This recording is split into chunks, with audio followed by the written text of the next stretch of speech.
Hi மக்கா, நம்ம இப்போ எங்கே போகிறோன்னு பார்த்தீங்கன்னா நம்ம ஊர் வார சந்தைக்கு தான். நம்ம ஊரில் வார சந்தை வாரத்தில் 2 நாள் மட்டும்தான் இருக்கும்.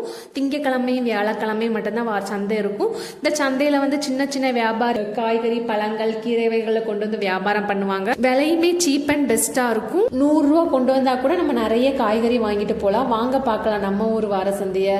இதான் நம்ம ஊர் வார சந்தை. பார்த்தீங்களா எவ்வளோ கடைகள் இருக்குன்னு. எல்லாமே விலை சீப் அண்ட் பெஸ்ட்டாக இருக்கும். எல்லா வகையான காய்கறியுமே இங்கே கிடைக்கும். இந்த பாக்ஸில் கூறு மாதிரி வச்சுருக்காங்களே, இந்த காய்கறிலாம் 10 ரூபா 20 ரூபா தான் இருக்கும். 10 ரூபாய்க்கு கொஞ்சம் கம்மியாக இருக்கும், 20 ரூபாய்க்கு கொஞ்சம் அதிகமாக இருக்கும். இதுதான் டிஃப்ரென்ஸ். நம்ம இந்த சூப்பர் மார்க்கெட் அங்கெல்லாம் போய் வாங்குறத விட இந்த மாதிரி வியாபாரிக்கிட்ட வாங்கினா காய்கறியும் ஃப்ரெஷ்ஷாகவும் இருக்கும், விலையும் சீப் அண்ட் பெஸ்ட்டாக இருக்கும். சூப்பர் மார்க்கெட்டில் போய் அதிக ரூபா கொடுத்து வாங்குறத விட இந்த மாதிரி இடத்துல வந்து வாங்கினா விலை கொஞ்சம் கம்மியாக இருக்கும். நம்ம பட்ஜெட் ஃப்ரெண்ட்லியாக வாங்கிட்டு போகலாம். நீங்கள் யாராவது வீடியோ பார்க்குறவங்க நாகர்கோயிலில் வடிவசர சைடில் இருந்தீங்கன்னா ஒன் டைம் இங்கே வந்து காய்கறி வாங்கி பாருங்கள். ஃப்ரெஷ்ஷாக இருக்கும், ரொம்ப நல்லாவும் இருக்கும். இந்த சந்தை வந்து மண்டேயும் டியூஸ்டேயும் மட்டும்தான் மக்கா இருக்கும். மற்ற நாள் வந்தால் சந்தை ஃபீலே கிடைக்காது. 1-2 வியாபாரிகள் மட்டும்தான் இருப்பாங்க. அப்படி வரவேல ஒரு ராகவேந்திரா கோயில் இருந்துச்சு.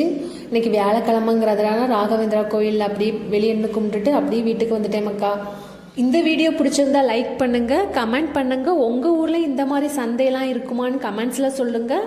அடுத்த ஒரு ஷார்ட்ஸ்ல பார்க்கலாம். பாய், டாடா.